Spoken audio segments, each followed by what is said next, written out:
아침 햇살이 따뜻하게 내리쬐는 황토길, 신발을 벗고 맨발로 걸으면 뭔가 몸이 정화되는 것 같고 마음도 편안해지는 느낌이 들죠. 그래서 요즘은 맨발 걷기가 건강 비결처럼 여기저기서 소개되기도 합니다. 특히 황토길은 자연 그대로의 흙을 밟으면서 전자파를 몸 밖으로 빼준다, 몸의 균형을 잡아준다, 마음이 안정된다 하는 이야기도 많죠. 하지만 이 맨발 걷기, 정말 누구에게나 좋은 걸까요? 오늘은 황토길 맨발 걷기의 진짜 얼굴, 그 속에 숨어있는 위험 요소와 꼭 알아야 할 주의사항들을 함께 나눠보겠습니다. 특히 평소 발 건강이 좋지 않거나 당뇨나 관절 질환이 있는 분들은 꼭 끝까지 들어보시면 좋겠습니다. 먼저 황토길 맨발 걷기가 왜 인기를 끌고 있는지부터 짚어볼까요? 걷는 동안 발바닥이 흙과 직접 닿으면서 뭔가 땅과 연결된다는 느낌, 일종의 접지 효과라고도 하고 도시 생활에서 느낄 수 없는 자연의 감촉에 마음이 정화된다는 분들도 많습니다. 그리고 실제로도 발바닥에는 많은 신경과 혈관이 모여 있어서 자극을 주면 혈액순환이 활발해지고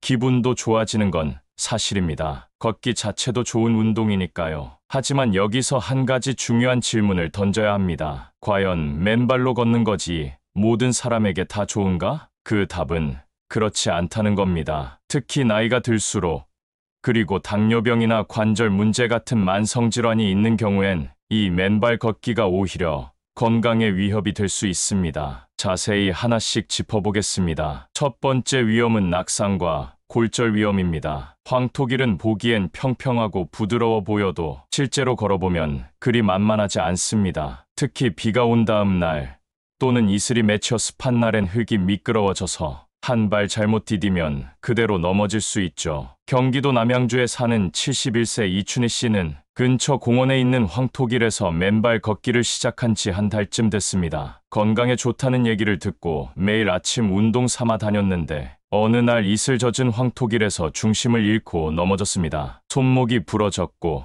허리도 타박상을 입었습니다. 병원에서는 노년층의 낙상은 회복에 시간이 오래 걸릴 뿐 아니라 골다공증이 있는 경우 뼈가 쉽게 부러질 수 있다고 했습니다. 황토길은 포장된 도로나 평지와는 다릅니다. 흙 위를 맨발로 걷는다는 건 표면이 고르지 않고 예상치 못한 미끄러움까지 있다는 의미입니다. 특히 균형 감각이 조금만 떨어져도 그 위험은 훨씬 커집니다. 두 번째는 피부 손상과 감염 위험입니다. 흙은 자연 그대로인 만큼 다양한 미생물이 존재합니다. 그 중에는 무해한 것도 많지만 상처를 통해 감염을 일으킬 수 있는 세균도 많습니다. 그중 대표적인 게 파상풍입니다. 흙 속에 파상풍균이 존재하고 상처가 생긴 채로 방치되면 감염으로 이어질 수 있죠. 파상풍은 드물지만 한 번 걸리면 생명을 위협할 수 있는 위험한 병입니다. 대전 서구에 사는 76세 박종열 씨는 맨발 걷기를 한 다음 날 발바닥에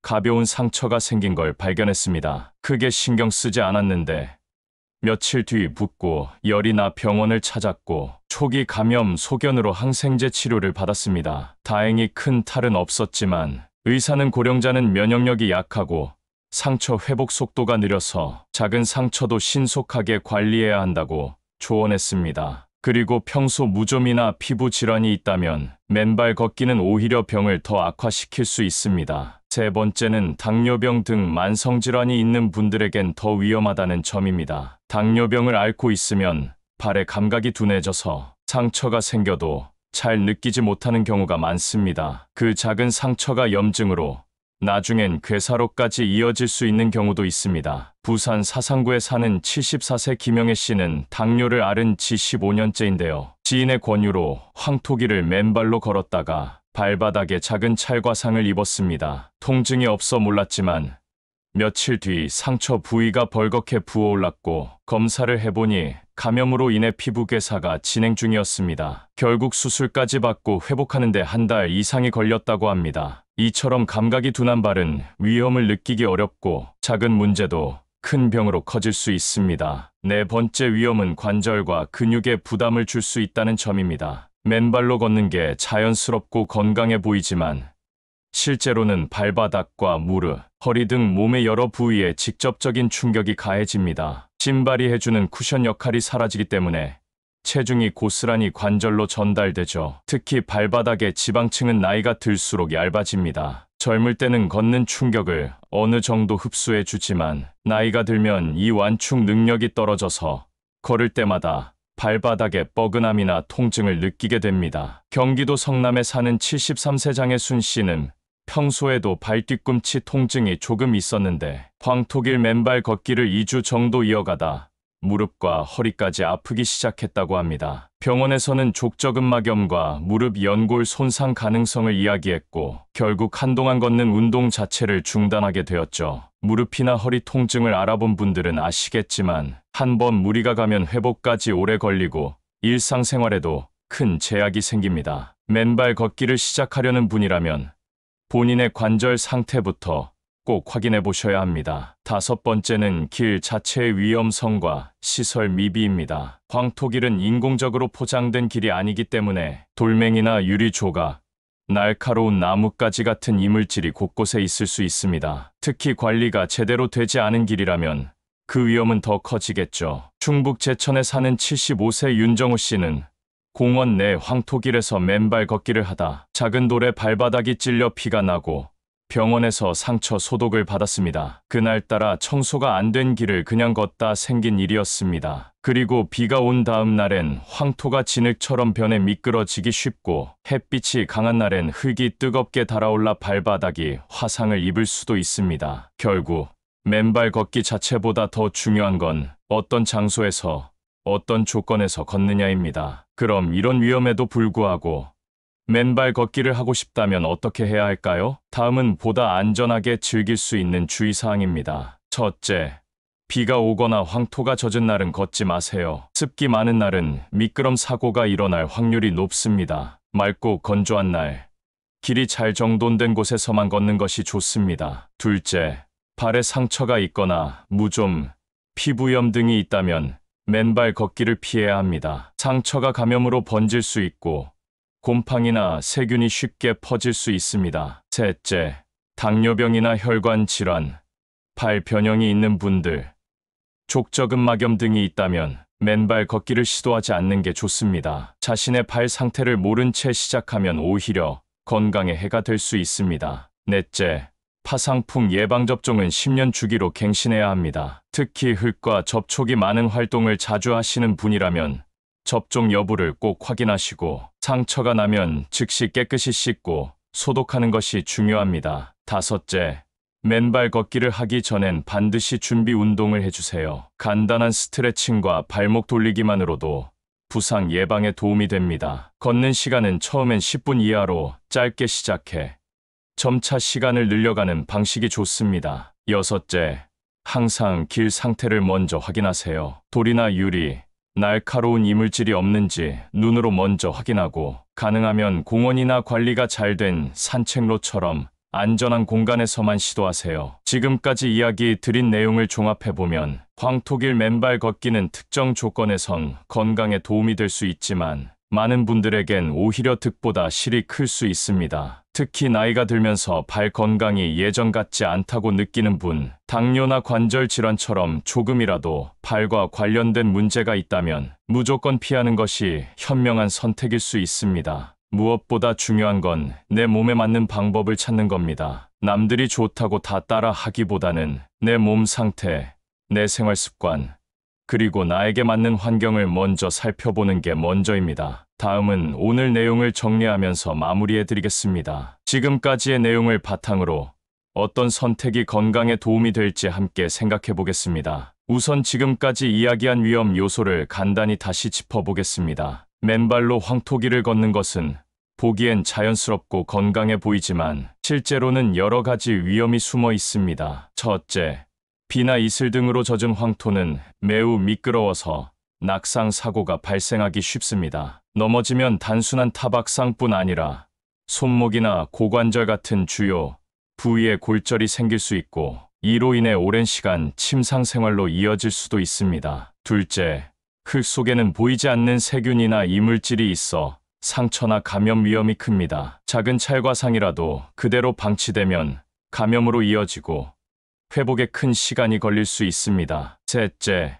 당뇨병처럼 발 감각이 둔한 분들은 상처를 알아차리지 못해 문제가 더 심각하게 번지기 쉽습니다. 족저근막염, 무지외반증, 혈관 질환이 있는 분들도 맨발 걷기로 통증이 더 심해질 수 있습니다. 넷째, 신발 없이 걷는 것은 발바닥에 충격을 바로 전달하게 되기 때문에 무릎, 허리 등에도 무리를 줄 수 있습니다. 특히 발의 지방층이 얇은 분들은 발바닥 통증이 쉽게 나타날 수 있습니다. 다섯째, 관리되지 않은 황토길에는 유리 조각, 돌멩이, 날카로운 나뭇가지 같은 이물질이 있을 수 있어 자칫하면 상처나 화상, 감염 등의 문제가 생길 수 있습니다. 이런 위험에도 불구하고 황토길 맨발 걷기를 하고 싶은 분들은 항상 길 상태를 확인하고 자신의 건강 상태를 먼저 고려하셔야 합니다. 그렇다면 황토길 맨발 걷기의 효과를 대체하면서도 좀 더 안전하게 실천할 수 있는 방법은 없을까요?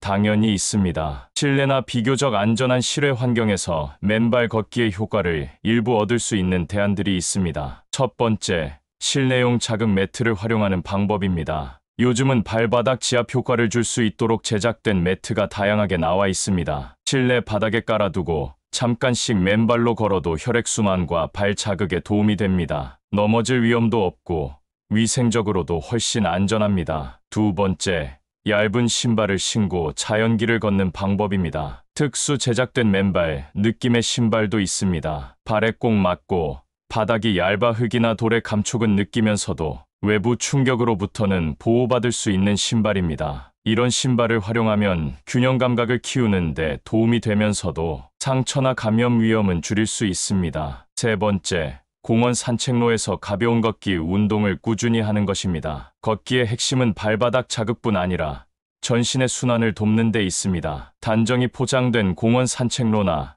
나무 데크길을 매일 20분 정도 걸어도 충분한 효과를 얻을 수 있습니다. 무릎이나 허리가 불편한 분들은 지팡이나 워킹 스틱을 사용하면 부담을 줄일 수 있습니다. 네 번째, 따뜻한 물에 발을 담그는 족욕도 매우 좋은 대안입니다. 하루에 10분 정도 따뜻한 물에 발을 담그면 발바닥 혈관이 확장되고 말초순환이 개선됩니다. 혈압 안정, 숙면, 발 건강 모두에 도움이 되고 특별한 부작용도 거의 없습니다. 이처럼 꼭 맨발로 흙을 밟지 않아도 비슷한 효과를 누릴 수 있는 방법은 다양합니다. 건강을 위한 선택은 남들이 한다고 무작정 따라하는 것이 아니라 지금 내 몸이 어떤 상태인지, 무엇이 나에게 맞는 방법인지 생각하는 데서 시작됩니다. 황토길 맨발 걷기가 분명 좋은 경험이 될 수도 있습니다. 하지만 그것이 모두에게 해당되는 것은 아닙니다. 특히 나이가 들수록 몸의 반응은 점점 느려지고 회복은 더뎌집니다. 잘못된 선택 하나가